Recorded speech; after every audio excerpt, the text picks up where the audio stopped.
Friends, आज का topic है accounting equation part B. Part में ए में हम लोगों ने पढ़ा था असेट्स क्या होती हैं, लायबिलिटीज क्या होती है और कैपिटल क्या होता है।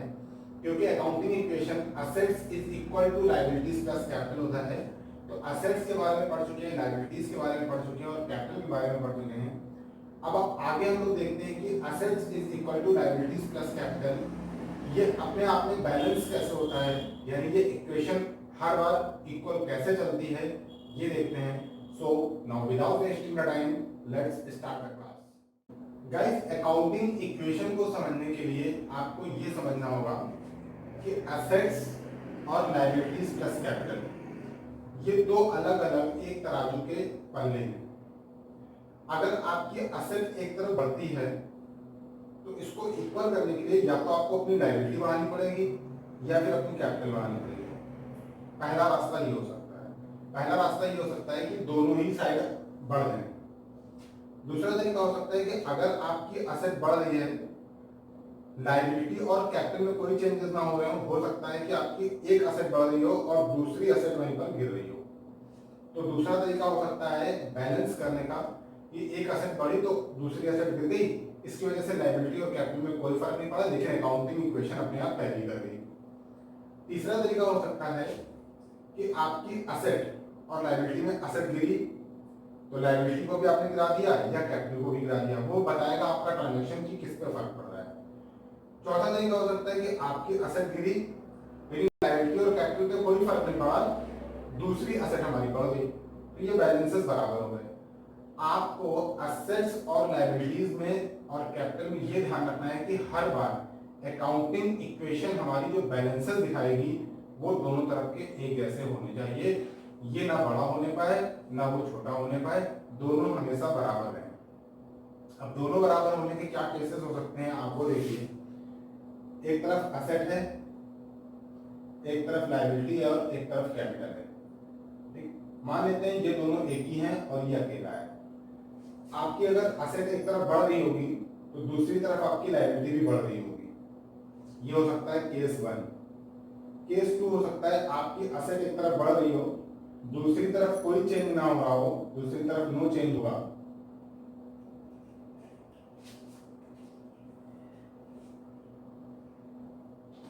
दूसरी तरफ कोई चेंज नहीं हो रहा है लेकिन एक असेट बढ़ रही है तो दूसरी असेट घट भी रही है। तीसरा हो सकता है आपकी एक असेट घट रही है जिसकी वजह से आपकी लायबिलिटी घट रही हो। चौथा हो सकता है आपकी एक असेट घट रही हो लेकिन कोई दूसरी असेट बढ़ जा रही हो। तो इस तरीके से आप ये समझिए कि आपके बैलेंसेस हमेशा बराबर चलेंगे। या तो एक ही तरफ कोई एक चीज बढ़ रही होगी और दूसरी चीज घट जाएगी, या लायबिलिटी साइड में कोई एक चीज बढ़ रही होगी एक चीज घट जाएगी, या फिर अगर इफेक्ट दोनों तरफ पड़ रहा होगा तो दोनों तरफ बढ़ने पर एक तरफ बढ़ने का दूसरा तरफ भी बढ़ जाएगा, एक तरफ गिरेगा तो दूसरा तरफ भी गिर जाएगा, तभी आपका अकाउंटिंग इक्वेशन बराबर चल पाएगा। इसके लिए हम लोग एक एग्जांपल लेते हैं, कुछ इमेजिनरी ट्रांजैक्शंस लेते हैं जिससे हम आपको बताएंगे आपकी असेट बढ़ रही है या लायबिलिटी बढ़ रही है, असेट घट रही है या लायबिलिटी घट रही है, या सिर्फ असेट पे फर्क पड़ रहा है या सिर्फ लायबिलिटी पे फर्क पड़ रहा है। तो एक एग्जांपल उठा लेते हैं वन बाय वन करके, उनके कुछ ट्रांजैक्शंस को, इमेजिनरी ट्रांजैक्शंस हैं, सिर्फ असेट और लायबिलिटी के इफेक्ट को देखेंगे। अभी हम असेट्स के अंदर जो बाइफर्केशन होता है जैसे कैश, बैंक, उसको नहीं देखेंगे, सिर्फ असेट और लायबिलिटी के ट्रांजैक्शंस को देखते हैं।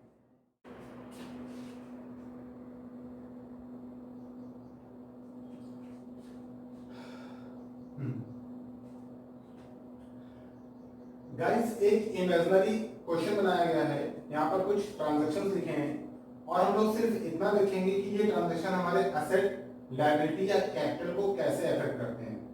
क्या हर एक ट्रांजैक्शन हमारे असेट, लायबिलिटी और कैपिटल को हर बार इक्वल करता है या नहीं करता है, यानी हमारी असेट्स, हमारी लायबिलिटीज और कैपिटल के हर बार इक्वल रहती हैं या नहीं रहती हैं। अगर आप ये समझ जाएंगे तो असेट्स के बाइफर्केशन जो हमने इससे पहले वीडियो में पढ़ाया था उसको यहाँ पर करने के बाद, लायबिलिटीज का बाइफर्केशन करने के बाद एक फुल फ्लैश क्वेश्चन आप अकाउंटिंग इक्वेशन का कर लेंगे। उसका भी एग्जांपल हम लोग इसके बाद लेंगे। पहले भी बेसिक क्वेश्चन उठाते हैं। पहला पॉइंट है, यानी पहला ट्रांजैक्शन है, Gopal started business with cash. देखिए, गोपाल ने यहाँ पर कैश के साथ बिजनेस स्टार्ट किया है, तो जो ट्रांजैक्शन हम लोग करेंगे वो बिजनेस के पॉइंट ऑफ व्यू से करेंगे, तो बिजनेस ये कहेगा कि हमारे पास कैश आ रही है, यानी हमारी असेट इंक्रीज हो रही है, असेट हमारी बढ़ गई। और दूसरी तरफ हमारी कैपिटल बढ़ जाएगी, क्योंकि कैपिटल एक इंटरनल लायबिलिटी है, कैपिटल बढ़ गई। अब आप इस ट्रांजैक्शन को देखिए, जितना अमाउंट आपका असेट साइड की तरफ बढ़ा है उतना ही अमाउंट आपका कैपिटल साइड की तरफ भी बढ़ गया, यानी कहीं ना कहीं अकाउंटिंग इक्वेशन मेंटेन है। जो अमाउंट इधर बढ़ रहा है उतना ही अमाउंट उधर भी बढ़ा, आप टोटल करेंगे तो बराबर निकलेगा। दूसरा ट्रांजैक्शन है कैश डिपॉजिटेड इनटू बैंक। हमने कैश बैंक भेजी है, जब हम कैश को बैंक भेजेंगे तो हमारी एक असेट कम हो जाएगी। एक असेट कम होने का मतलब हमारे पास से हमारी कैश कम हो जाएगी। लेकिन ये कैश गई कहाँ? ये कैश हमारे बैंक के हमारे अकाउंट में चली गई, यानी जो मेरा बैंक है और बैंक के अंदर जो हमने अपना अकाउंट खोल रखा है उस अकाउंट के अंदर हमारा पैसा चला गया, और जो पैसा हमारे अकाउंट में जमा होता है उसको हम लोग बैंक कहते हैं, और बैंक भी हमारी असेट होती है। यानी इस ट्रांजैक्शन से कैश तो हमारी कम हुई, यानी एक असेट कम हो रही है, लेकिन इसी के सापेक्ष दूसरी असेट हमारी बढ़ी जा रही है। और जैसे ही एक असेट कम हुई और एक असेट बढ़ गई तो अकाउंटिंग इक्वेशन अपने आप टैली हो गई। इस ट्रांजैक्शन में हमारी लायबिलिटी और कैपिटल साइड पे कोई फर्क नहीं डाला, एक असेट बढ़ी और एक असेट हमारी कम हो गई और अकाउंटिंग इक्वेशन मेंटेन हो गई। तीसरा ट्रांजैक्शन है हमारा goods purchased for cash. Goods हमने कैश में परचेज किया, बहुत सीधा सा फंडा है, गुड्स हम परचेज करेंगे तो हमारे पास स्टॉक आ जाएगा, स्टॉक आएगा तो हमारी एक असेट बढ़ जाएगी। ठीक, अब असेट हमारी बढ़ गई है तो दूसरा ट्रांजैक्शन क्या होगा, यानी दूसरा इफेक्ट क्या होगा वो देखते हैं। गुड्स परचेज किया है हमने कैश में, तो कैश हमारे पास से चला जाएगा, यानी हमारी दूसरी असेट कम हो जाएगी और अकाउंटिंग इक्वेशन फिर से मेंटेन हो गई। क्यों मेंटेन हो गई? क्योंकि एक असेट हमारी बढ़ी स्टॉक वाली और कैश वाली असेट हमारी कम हो गई। असेट एक बढ़ रही है, एक घट रही है, अकाउंटिंग इक्वेशन मेंटेन है, लायबिलिटी और कैपिटल साइड में इसका कोई फर्क नहीं पड़ा। चौथे ट्रांजैक्शन पे आते हैं। चौथा ट्रांजैक्शन हमारा goods purchased from Ram on credit. यहाँ पर हमने गुड्स परचेज किया है राम से क्रेडिट में। तो जब हम गुड्स परचेज करेंगे तो हमारे पास एक असेट हमारी बढ़ जाएगी स्टॉक वाली, क्योंकि स्टॉक हमारे पास आ जाएगा और बदले में हमारे पास से पैसा जाएगा। लेकिन यहाँ पर लिखा है goods purchase from Ram on credit, यानी अभी तो हमने राम से उधार में खरीदा है और उधार खरीदा है, इसका मतलब कैश हमारे पास से नहीं गया है। कैश हमारे पास से नहीं गया है तो राम कौन है? मैंने आपको बताया था इससे पहले वाले वीडियो में कि जिससे हम गुड्स परचेज करते हैं वो क्रेडिटर होते हैं और क्रेडिटर हमारी लायबिलिटी होते हैं, यानी राम हमारी लायबिलिटी है और हमारी लायबिलिटी बढ़ जाएगी। अब आप इस ट्रांजैक्शन को देखिए, एक तरफ हमारी असेट बढ़ रही है, एक तरफ हमारी लायबिलिटी बढ़ रही है, बैलेंस हो गया, अकाउंटिंग इक्वेशन बराबर चल रही है। ठीक, उसके बाद अगला ट्रांजैक्शन है पांचवा, फर्नीचर परचेज। आपने फर्नीचर परचेज किया, आपके पास से कैश कम हो गई, आपकी एक असेट कम हो गई,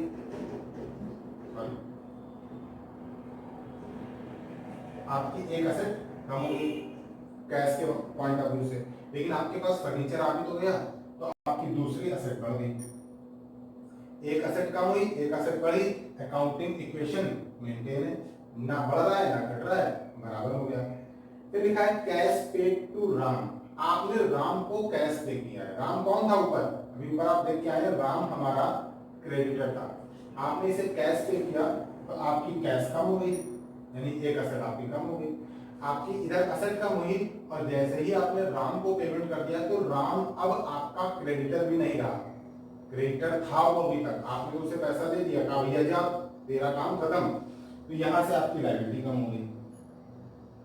अब आप ध्यान से देखिए, आपकी असेट एक कम हो गई, एक आपकी लायबिलिटी कम हो गई। इस तरीके से ट्रांजैक्शन हर बार इक्वल होता चलेगा। अगर आपकी असेट घट रही होगी तो लायबिलिटी घटनी चाहिए, असेट बढ़ रही तो लायबिलिटी बढ़नी चाहिए, और अगर दोनों तरफ ट्रांजैक्शन नहीं हो रहा है, एक ही तरफ ट्रांजैक्शन हो रहा है, तो कोई एक चीज बढ़ेगी और दूसरी चीज ऑटोमेटिक कम हो जाएगी। अगले ट्रांजैक्शन पे आते हैं। अगला ट्रांजैक्शन है गुड्स सोल्ड फॉर कैश। आपने गुड्स को बेचा है, गुड्स बेचेंगे तो आपके पास से स्टॉक चला जाएगा, भाई स्टॉक आपका कम हो गया, लेकिन बदले में आएगा क्या? बदले में आपके पास आएगी कैश, तो आपकी असेट बढ़ जाएगी। ठीक, एक असेट कम हुई, एक असेट बढ़ गई, इसमें लायबिलिटी साइड में कोई फर्क नहीं डाला, बराबर हो गया, अकाउंटिंग इक्वेशन हमारी बराबर है। अगला ट्रांजैक्शन आठवां है गुड्स क्रेडिट टू जय। जय को गुड्स क्रेडिट में बेचा है। देखिए क्रेडिट में जय को गुड्स हम बेचेंगे तो हमारे पास से गुड्स कम हो जाएगा, स्टॉक कम हो गया। लेकिन आपको यहाँ पर यह समझना पड़ेगा कि हम जिसको गुड्स क्रेडिट में सोल्ड करते हैं वो हमारे डेटर होते हैं। इसीलिए मैंने आपको असेट्स का बाइफर्केशन पहले पढ़ाया है। डेटर्स कौन होते हैं? जिनको हम लोग क्रेडिट में गुड्स सोल्ड करते हैं। तो अब हमने जय को जब क्रेडिट में गुड्स सोल्ड किया है तो कैश तो हमारा सॉरी स्टॉक तो हमारा कम हो गया क्योंकि गुड्स हमारे पास से चला गया, लेकिन हमारा डेटर क्रिएट हो गया। जय हमारा डेटर हो गया और डेटर हमारी असेट होती है। तो एक तरफ स्टॉक कम हुआ, एक तरफ हमारा डेटर क्रिएट हो गया, लायबिलिटी साइड में कोई फर्क नहीं पड़ा। इक्वल का सिंबल आप जरूर लगाइएगा हर बार। अगले पॉइंट पे आते हैं 9th number, cash received from जय। हमको जय से कैश रिसीव हो रहा है। कैश रिसीव होगा तो कैश हमारी बढ़ जाएगी, लेकिन सोचने वाली बात यह ना कि जब जय पैसे दे देगा तो जय हमारा डेटर भी तो नहीं रहेगा, तो डेटर हमारे कम हो जाएंगे। इसमें भी आपकी लायबिलिटी साइड में कोई फर्क नहीं रहा। लास्ट पॉइंट है cash withdraw for personal use. ये बहुत इंपॉर्टेंट टर्म है। जब भी हम पर्सनल यूज के लिए कोई पैसा बिजनेस से निकालते हैं तो वो ड्राइंग कहलाता है। ड्राइंग हमारी कैपिटल को कम कर देता है। देखिए आपने बिजनेस में पैसा लगाया, वो कैपिटल थी। अब आप बिजनेस से पैसा निकालने दे रहे हो तो आपकी कैपिटल कम हो जाएगी ना। तो यहाँ पर जैसे आप कैश विथड्रॉ करोगे तो असेट साइड से आपकी कैश कम हो जाएगी और लायबिलिटी साइड से आपकी कैपिटल कम हो जाएगी। ट्रांजैक्शन मेंटेन, आपको हर एक ट्रांजैक्शन में ये ध्यान रखना है कि आपका अकाउंटिंग बैलेंस हमेशा बराबर होते चले। अगर कोई एक चीज बढ़ रही है तो अपोजिट साइड में वो चीज बढ़नी चाहिए या सेम साइड में वही चीज घटनी चाहिए, तो आपका अकाउंटिंग इक्वेशन हमेशा बराबर रहेगा। ये एक 10 क्वेश्चन का सिंपल सा ट्रांजैक्शन था जो सिर्फ आपको ये बताने के लिए किया गया है कि आपकी असेट्स, लायबिलिटीज और कैपिटल पे कोई भी ट्रांजैक्शन कैसे इफेक्ट डालता है। क्वेश्चन को करने का तरीका ये नहीं है, टिक नहीं लगाने हैं, आपको अमाउंट लिखने हैं, कैसे करना है ये आपको एक फुल फ्लैश क्वेश्चन में बताया जाएगा। अगले वीडियो में हम लोग कुछ स्टैंडर्ड ट्रांजैक्शंस देखेंगे जैसे प्रॉफिट और लॉस का ट्रीटमेंट, इनकम और एक्सपेंसेस का ट्रीटमेंट, साथ ही साथ the most important adjustments of prepaid, outstanding, accrued income and advance income. इसके साथ साथ अगले वीडियो में हम लोग इंटरेस्ट ऑन ड्राइंग और इंटरेस्ट ऑन कैपिटल का ट्रीटमेंट भी सीखेंगे। तो अगले वीडियो के लिए अगर आपने चैनल को सब्सक्राइब नहीं किया हो तो चैनल को सब्सक्राइब कर लीजिए और बेल आइकन दबाना मत भूलिएगा ताकि आपको प्रॉपर नोटिफिकेशंस मिलते रहें। Thank you.